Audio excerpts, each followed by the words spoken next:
Bucks County. Hey everyone, I hope everybody is having a great morning so far.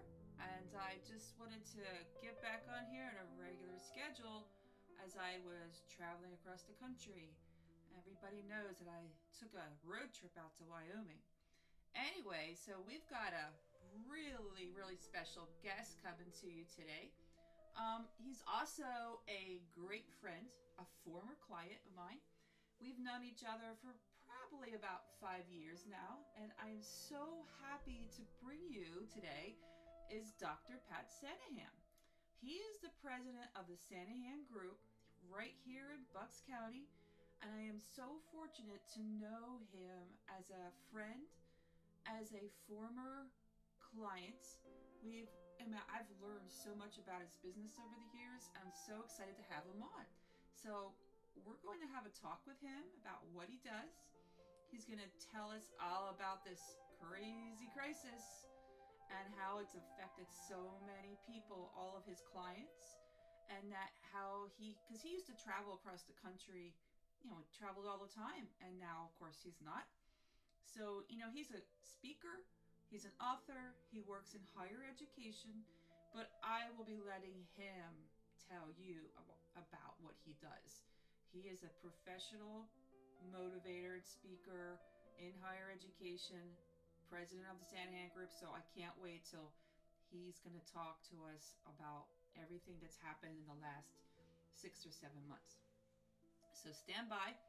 We're going to give him a call in just a minute or so.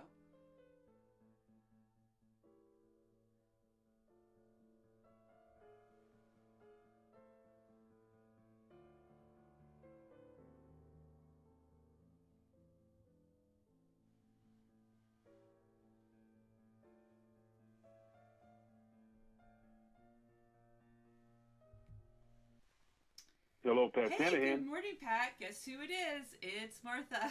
Hey, Martha, how Hey, you I'm doing? good. How are you? As you well know, Good. you knew that I was going to be calling this morning, and we're going to be doing this awesome interview with you. So I gave a nice intro to you already, but I want to know Oh, how you're doing this morning, how everything is going for you. Excited to have you on Bucks County Bytes, and yeah, no, I'm very excited about the Bucks County Bytes. Congratulations on your creation of this.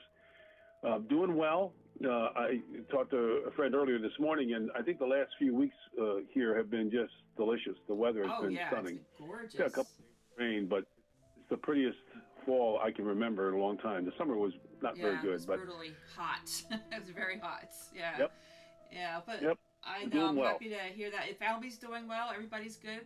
Yeah. Yep, Okay. Well, good. I explained to everybody.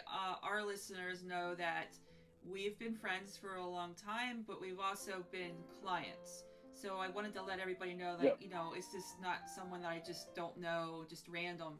I explained to them that you are president of the Sanaghan Group, and that I wanted to yep. let them know prior. And we're going to actually have you do an introduction of what you do, what you're all about, how you've managed these last 6 months.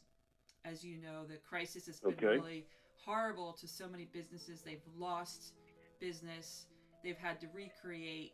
And I know that you traveled so much. That's how I know you, because you did travel so much. And so, how these things have changed you, and what the future, holds for you. So, let's talk a little bit about that. Go ahead and intro yourself to our audience out there. All right. So I'm Pat Sanaghan, and once again, the president of the Sanaghan Group. It's an organizational consulting firm for nonprofits, a lot of work in higher education and some corporate clients. And we do a lot of work in strategic planning, thinking about the future. We do a lot of work on leadership transitions, especially at the top levels, the presidencies and the CEOs. Do a fair amount of executive coaching, and doing a lot of that lately because, things have gotten very complex for leaders, and they just need kind of a third mind, third eye, looking at issues very carefully and being honest with them. And then do a fair amount of meeting and facilitation meeting with boards and in large groups. Wow. So that's kind of a That's nutshell. a lot of work. So when I used to see you all the time, you would be coming back from the airport, and I knew that you traveled all across the country, and you gave these presentations to these higher education and many people. How is that? I mean, I know it's changed so much. It's like you'd go out, you give the talks. How has that changed now? What are you doing as far as, do you have all that client base yet? Are you looking for these new clients out there, and how are you doing all your work compared to what you were before? Sure, no, that's really helpful. Yeah, I probably traveled 125 to 150 days a year, and that's the big loss or regret that I have is I enjoy travel. You're usually going someplace nice, working with people who are really smart, trying to do good things. So that the travel part of it is a big miss. But I really kind of, when I'm home not traveling, I do three things. I do a lot of reading, I do a lot of writing, and I do a lot of walking. And so I'm doing a lot of that these days. And I've really seen this last 6 months as what I would call a sabbatical. Right. I've had a lot of unwritten projects. I've had half-done projects. I've been well published over the years, but I probably had 4 or 5 books that needed to be completed. So I've done 2 or 3 of those, some with your help. Yes, I've actually had you put me to work. I was very fortunate that you could actually needed me to help you while I'm not doing anything, and you really have set me out into the right direction. If it weren't for you, I don't think I'd be doing a podcast, because you started it, right? I mean, you're home writing books, and I know you love your walking, and you're just keeping active, and you're writing, and a very, very intelligent, highly intelligent person here. And you came to me because one of your things is that you're not a real big techie person, and you're a very good author and very good speaker, but when it came to the technical portion, I would help you with your iPhone, and I loved helping you with your iPhone. And so you came to me asking me things, and I was like, yeah, I can do that. And that's how it started, helping you get your projects completed as far as the techie stuff goes. And then I started, you know what, I got all the equipment, let's do this, let's do the podcast. And it took off. I wasn't expecting it. And I wanted to have you as my first guest, but that didn't happen because you were so busy writing. And you have been very busy working and keeping more clients coming in and maintaining clients that you had before. So that's a great thing. So tell us more about your writing and everything you've been doing. Well, the big shift for me has been, if you had told me 6 months ago I'm going to spend a lot of time on Zoom meetings, I would have said, what's a Zoom? No, that's true. And now I spend about a dozen or 15 hours on Zoom per week. Sometimes it's up to 20. Wow. And I like the Zoom. I'm like you said, I'm not a techie to say the very least, but once I've got a handle on it, what I like about the Zoom, 2 things, is that you see people. And with a telephone call like we're doing, I know who you are, and it's very, very comfortable. But to see someone is a lot better than just talking, to a disassociated voice. So I kind of like the Zoom. The other thing that's pretty interesting about the Zoom, which once again surprised me, is that the Zoom meetings tend to be about 45 minutes to an hour, and that might be there's a constraint on the software. I'm not sure, but people get to the point a lot quicker. When I'm doing meetings with people can go on and on and on and go off on tangents. And there's something about the Zoom technology where people just kind of say, these are my ideas, boom, boom, boom, and then somebody else kind of pitches in. Right. So it's been a positive addition, and it's not going to go away. The Zoom, everybody that I know is using Zoom. They even have Zoom meetings with their dogs, Zoom with their wine. I mean, it's just very convenient. I had 700 clients before all this hit. And all of them, the people that I've been in touch with, everybody's Zooming with their people across the country. There is no travel like there was. Things have changed drastically on business. And the Zoom has made it possible to do that. And they are limited to just under, I think it's just under an hour. But if you have the professional series where you do the paid, that can go on unlimited, hours and hours. And you have, so you're using the one where you just get like limited 45 minutes to an hour, and that people get it done immediately. They get right to the point. That's what they do. Yeah, they seem to. I mean, I don't know. Usually they're Zooming me, right? They're inviting me, and these are all corporations and campuses, so they probably have the full blown. But for some reason, under an hour, people really get to the point. Yeah. Yeah, Absolutely. that's So, fantastic. Good to know that you're doing that. So have you found new clients during this time of, you know, this crisis, this pandemic? yeah, How have you been managing that, bringing new people in? Because that's what you used to do, traveled everywhere. yeah. Well, it's interesting. I've been doing this for 30 years. So, what you do is you build, I think, a little bit of a reputation and a Mm-hmm. network. And my business hasn't fallen off. Like I said, I'm on Zoom a lot. And, when senior leaders have to make very difficult decisions, they sometimes, like I said, need a third ear, third eye, just kind of looking in, hopefully being objective, not connected psychologically to the crisis or the Mm-hmm. problem. And I've gotten about a half a dozen new clients through Wow. word of mouth. And that's how I really, over the 30 years, gotten my marketing is It's word of absolutely mouth. through word of mouth. I mean, I have a website, but it's word of mouth and Okay. reputation. So I've been blessed. I thought my now the last thing is what's interesting is that the clients, they cut the expenses down, right? I'm not getting into a plane. Mm. I'm not staying in the hotel. I'm not doing meals. I mean, that can be a Oh couple yeah, they're $1,000 saving on a a lot of trip, money on that part. Sure they are. saving a lot of money. So they're beginning to It's enjoy, a savings. enjoy that kind of. Yes, yeah, they do. Are you still there? Oh, okay. I Yeah, wasn't yeah, sure. I yeah. might have lost you there. Yeah, I would imagine they're Oh, saving thousands of dollars, and if they don't have the yep. offices, they don't have those anymore. They're saving a fortune. All travel, Well, it's everything. interesting. I had a client that called me as a corporate client, and they have a big building, with about 100 different offices. And he's saying, we got 200 employees, and I only see about 15 of them, kind of the essential core. And he says the rest of the people love being Mm-hmm. remote. And he said, I don't think they're coming back. So now I got this big building, Wow. right? That's basically empty, will be empty. And then you just think about different, cities like Philadelphia. You got 50-story buildings. You've got the New York Mm-hmm. City with 100-story buildings.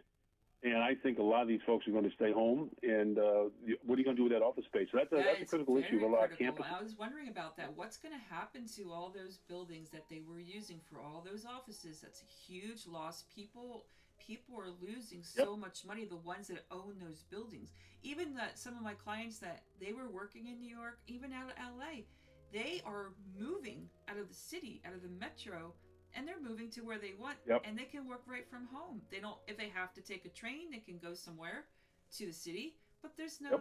there's no means to, like, hey, I don't have to be in the office anymore, so I can go sell my Exactly. house in New York, which they are. Oh, I've heard about Manhattan. They are selling left and right. The restaurants are not even half of them. They're not open. They're losing. It's a very much of a domino effect going on there, and it's a losses are huge, just tremendous, tremendous. They are huge. Well, in Doylestown, I've lived in the borough here, right in town, State Street, for about 25 years. And you're seeing the prices in Doylestown, home Mm-hmm. prices just escalating because it's a beautiful little Yeah, town, nice school district, good people. And so you're seeing the real estate prices are just going through the roof, and it's going to become unaffordable, I think, I for think regular so. folks. I think So you're that's, right. that's Yeah. another right. Yeah, Yep. one of my former interviewees, he Jeff Levine, as a real estate guy, he was on. He talked about that. The real estate business is going crazy because the people are moving out of the cities and they're coming here because now they can live in a beautiful area, raise their families in a nice setting, and leaving the city. They're Yep. either going up to Connecticut and New England, or they're coming down to Bucks County, which is a gorgeous place here. And yeah. Oh, it's a beautiful part of the country. I've traveled all over the country, and this is one of the prettiest It's places in very the country. pretty. I mean, I love the canal. It's a great place to go walking. It's what, 60, I think it's 60, 65-mile trail. If you really wanted to bike that Yep. or walk it, and it's a very beautiful and historic area. It really is. Yep. Yeah, so you're fortunate to have been here that long. I'm not here that long, but I plan to be. Plan to be. Yeah. Yeah. So tell me let's talk about some of your projects that you are working on as far as your books go. Now, I know you have a ton of books out there. I've seen them all because I've been helping you with it. But tell people about the latest ones that you have just put out there. Well, the one I'm finishing now is a book on procrastination. It's where people kind of keep on putting off and putting off and putting Mm-hmm. off. even though now it's not a smart thing to do, and it's a pervasive habit for tens of millions of people. So I've been working on it for the last couple of years, and because this kind of sabbatical is here, I'm finishing that book, and then I'm finishing a book on courageous decision making. How do you make the tough, real mean decisions that you have to make, and not back down from them or defer to somebody else? So those are the two kind of conceptual products that I'm trying to finish in the next month. So with you, I did a book on meetings, and I did a book on teams up in your company. So I've been I feel pretty good. I feel like I've been very, very productive. Been, and if this lasts, I think it's going to last a while. I don't think, even if we got a vaccine tomorrow, just the distribution and all those kinds of things is going to take months. So I think this is going to last till this time next year. And I'm kind of geared up for just, doing writing and research and walking and talking to some clients. How long does it take you, approximately, say if you write like a 100-page book or 150, how long does it take you from conception to actually getting it out there and writing it, and until you get it published? How long does it usually take for a book? I think 2 to 3 months. I mean, some books can take a long time.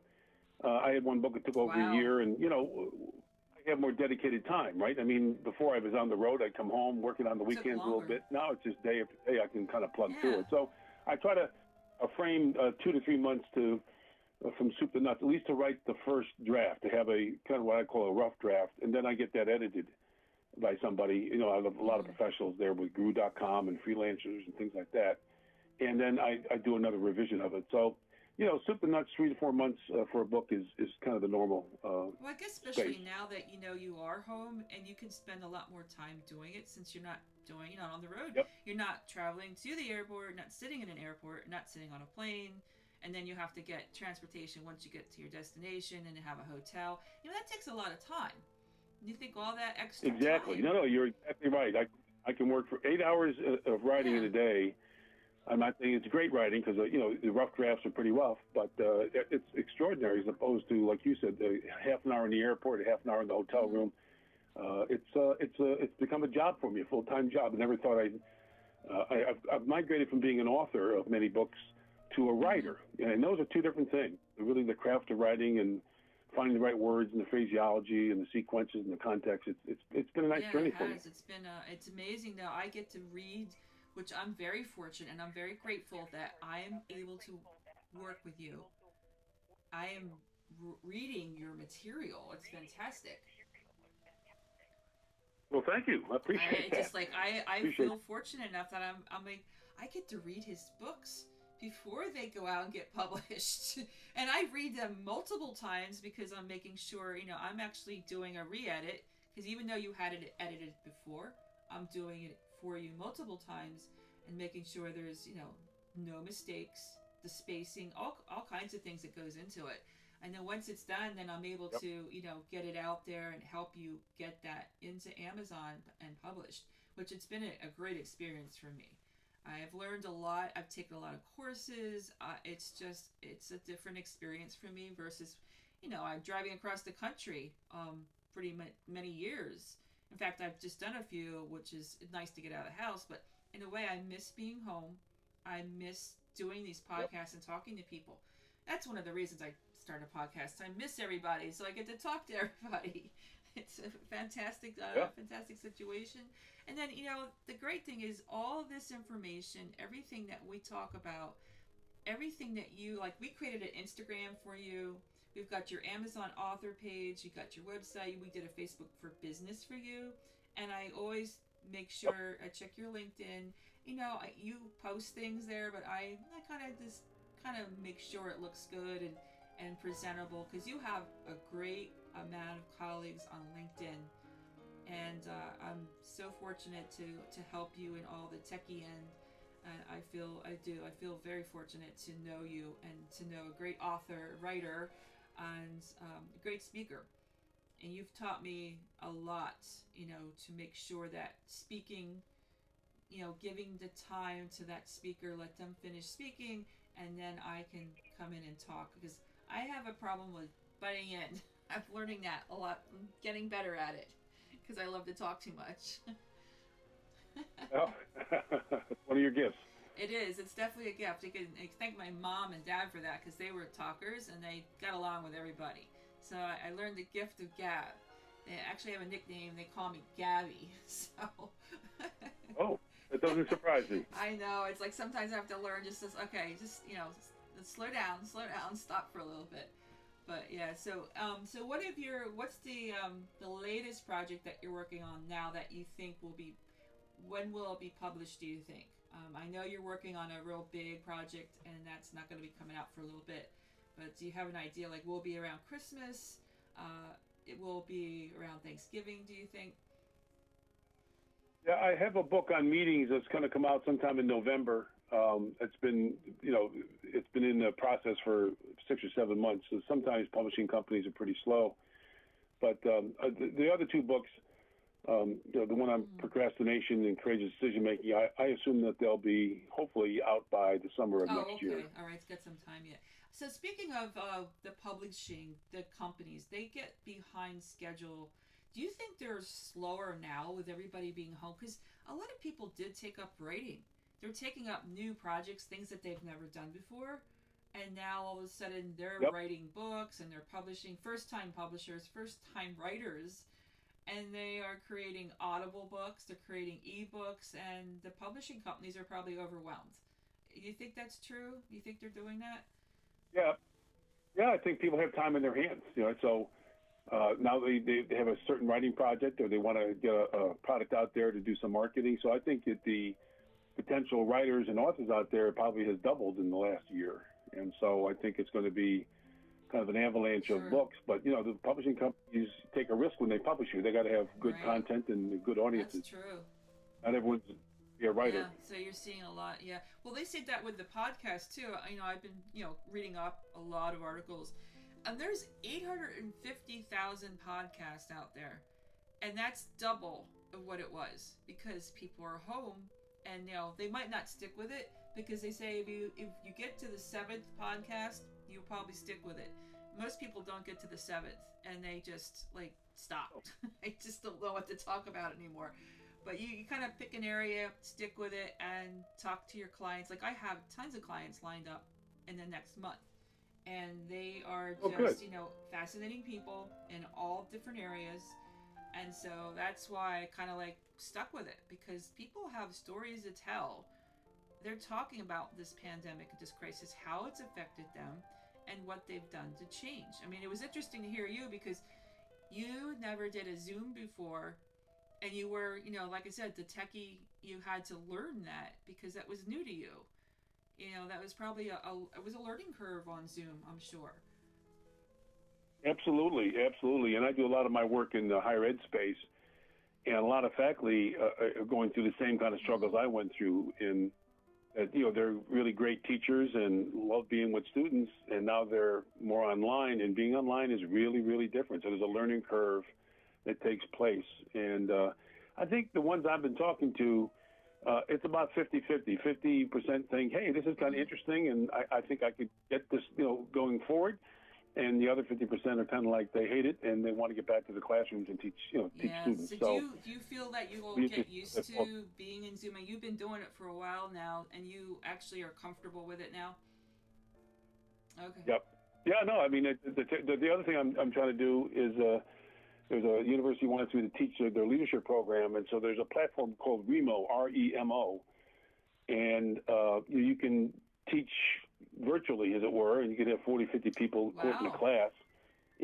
Small groups work, and there's a big whiteboard, so you can either project your face on there and talk to people and get their information going and have them chatting with each other, and it's highly interactive. And I was a little bit nervous about it because I'd never done anything like that before, but the university was kind enough to loan me their chief technical officer, and she walked me through it several times, and it's a very user-friendly platform. So it's something that I don't know if your listeners are interested in. But yeah, tell me a little bit more about that so the listeners can hear about this. Yeah, well, it's a user-friendly, and when I say user-friendly, because I'm a little bit nervous around technology, if I'm not afraid of it, it's very user-friendly.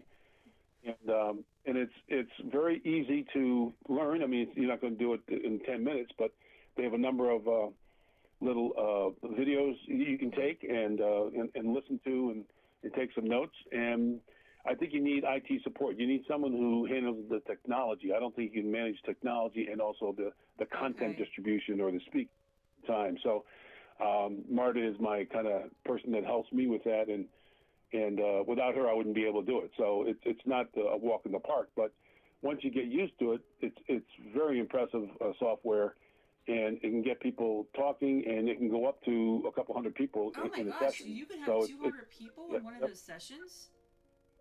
Yep, absolutely, and you can still have some interaction going on and things like that. Yeah, it's very impressive, and it's something, people are interested in online teaching or online even networking or online, these job fairs and those things that could use that platform. Well, what I'll do is maybe I'll put a link into the podcast with that if people are interested in it. I mean, you're going to have all your links too with everything that you have. Plus, we'll just throw that Remo. I'll take a look at it. That's something for people that could be interested in using it. I actually never heard of it. I didn't realize you could have that many people. I mean, I know you can with Zoom. You got these little boxes of all these people. I mean, you could have a ton of people on it. But that sounds more interesting, especially for teaching. You're doing remote teaching. Yep. Okay. Well, my niece lives in the San Francisco area, and her husband's a big shot at Google, and they've been remote for years. So this has not been a big change for them. But she works for a company called Internet Artifact, and they're kind of a high-end electronic library for just stuff all over the world. And they had a conference coming up, and my technology expertise is pretty limited. And I did the Remo thing a couple of times and liked it. And so I mentioned it to her. I said, Jillian, have you ever heard of Remo? And she said, no, Uncle Pat. And how did you hear about it? And I told her the story. And I said, you should look into it. Make a long story short, 3 weeks later, she gets her boss involved in it and then puts a little team together for a conference. And last Monday, they had 150 people from all over the country participate in their conference using Remo. I wish I had a piece of the action. It's a shame it's not a stock. Gosh. And it was a 4.6 on a 5-point scale. They anonymously evaluated the effectiveness. It's a lot of possibilities. Got a lot of possibilities. It really does. Like I said, I thought Zoom was really the way to go, but that one even sounds like it's higher tech and a lot more availability to so many businesses and education, and they really could use that out there. Yeah, we'll definitely be putting that information in there.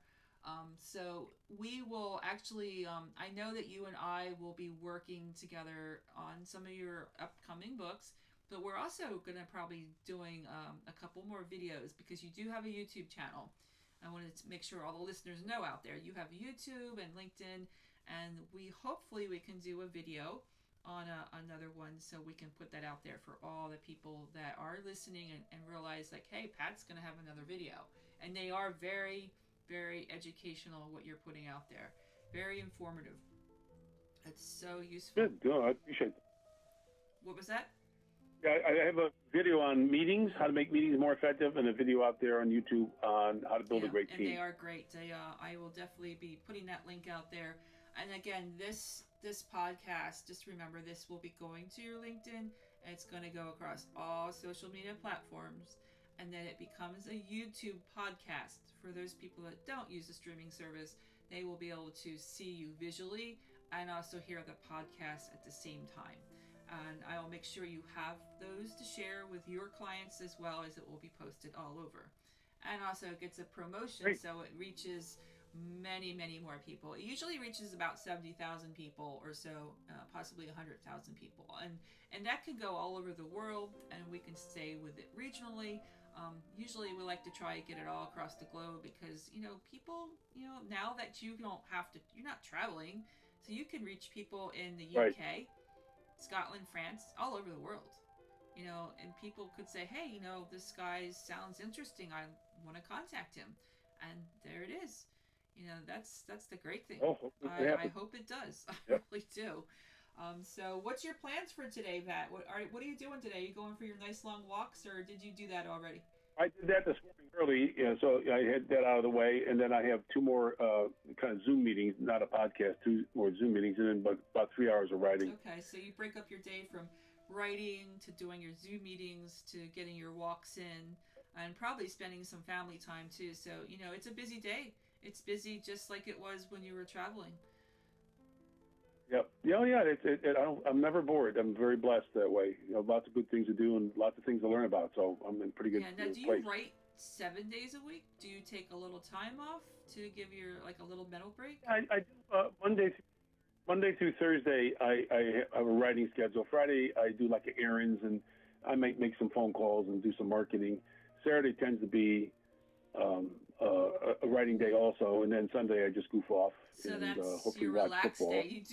You do actually relax. So you give yourself a mental I break. do actually relax. I Yeah, wasn't sure about that. absolutely. I thought you were a 20-hour day man. You just go, go, go, go every day. But you do take a break for Yeah. yourself. No, I do take a break, and yes, Sunday's my day of kind of resting, Okay. goofing off, and watching the Eagles, who are not very good this year, but I No, still we love. won't talk about the Eagles or not. You know what? I'm wondering, not to get off the subject of everything that you do, but in the sports scene, whether it's baseball, football, hockey, because of the pandemic, I think everybody just kind of got, I'm not saying lazy, but they seem they're having more injuries. I noticed that in basketball and all sports. They went through the pandemic, and I'm sure they're training and being ready for it, but it just seems like they're all getting injured. Yeah, I haven't noticed that in at least the football arena. There's always people Yeah. getting nicked. I mean, the Eagles of line has been beaten up badly. They had five great players, and now they're down to kind of one. And you really can't have a great, well, just can't protect your quarterback. So I think we're going to have a very rough and long season. Yeah, it is, and for basketball, they lost a lot of players there from injuries. I've heard in Yep. hockey, and it's just across the board. People were home, and when I started watching the games, I just couldn't get over the fact of there's nobody there, and just no one there. And then they had these Yeah, it's a little eerie. digital people, and then they had cardboard cutouts. I'm still not over it. I just can't get used to it. It's very eerie. It's very strange. Yeah, it does look strange and eerie. And they're piping in applause and boos. It's kind of interesting, but I think this week the Eagles are letting, I think 5,000 people, spaced out all over the place into the game. So that'll be interesting to see how. Hopefully that will help them win. Don't think I so because the know. team they're playing is. No, it's just weird. It's a weird time, and I never thought we would be living through something like this. It really didn't. Even my trip that I just did. Now I just came back from Wyoming, and you've probably seen that. But it was a very strange. Like the roads are packed. They are. They have Yeah. people from all over the country, all these out of state plates, and I was shocked to see a New Jersey plate go flying past me at 100 miles an hour, and that's all the way out in Yeah. Nebraska. And then the RVs are crazy. I hear you can't buy an RV. I hear you can't rent one, and no one's flying. Right. They're driving all over. People are driving everywhere. Yeah, I have a friend of mine who went to Chicago for a meeting. He He drove. drove. He just took it and got there and Wow. popped in and saw a friend in Ohio someplace, in Columbus, I think it was, and then he drove and spent a day in the meeting, and he's driving back very, just carefully, hit historic sites and things like that. That's what people are. That's why the roads. I was shocked. I was really shocked at how busy the roads were, but the airports sure aren't. It's going to take a while to get back. People need the confidence to fly again, and it's not there. It's not there. And it may not return for a couple years, and I think that's true. I think it'll be maybe 50% occupancy for a couple of years. I'm sure it will. I mean, I've heard people that were just wanting to fly, and they just booked a flight just so they could get in a plane and go fly somewhere. But once you get there, there's really nothing there. I mean, a lot of places are just not open. The restaurants are closed, and even the shops and the airports are all closed. That's everything I've experienced. Yep. It's just nothing there. Like might be a coffee shop and maybe like something you get to eat, and that's it. Nothing's open. Scary times. But Pat, I know that you're going to keep writing hard, and you're going to keep producing all the work that you do, and doing all your Zoom meetings. And I'm sure you're so busy. So I am so happy you took the time out with me to talk on this podcast. I really appreciate it. All right. Well, thank you for the opportunity, Martha. I do appreciate it. your time, and we'll be talking soon, as you well know. Okay, Have you a great take care. day. Take care, Pat. Bye-bye. Thanks a lot. Bye-bye. Everybody, I'm fortunate enough to have a little bit of Pat's time. I am so thrilled that he's still keeping up his walking regiment that he always had done before, and he's still busy. He's staying busy with the Zoom, with all the higher education clients that he has. He's constantly writing, the author, and writing and editing and doing everything that he does. And he still is a fantastic person to get in touch with anything that you need out there. And I've got listeners in the higher education area. All his links will be put in. They will be as far as the LinkedIn, the YouTube, the Facebook for Business, his website info. He has an Amazon author page where you can see all his books. He has an Instagram, though he doesn't use it as much. It's still there, and everything gets linked to everything. So everybody out there, my listeners, I want you to continue to listen to my podcast, Bucks County Bytes. I want you to subscribe and share and like, and everyone have a fantastic week. We will be coming to you tomorrow with a couple more interviews. In the meantime, I'm going to be working on Pat's podcast, getting it out there, and also turning it into a YouTube. Have a good one, and be well, and be safe. This is Bucks County Bytes, over and out.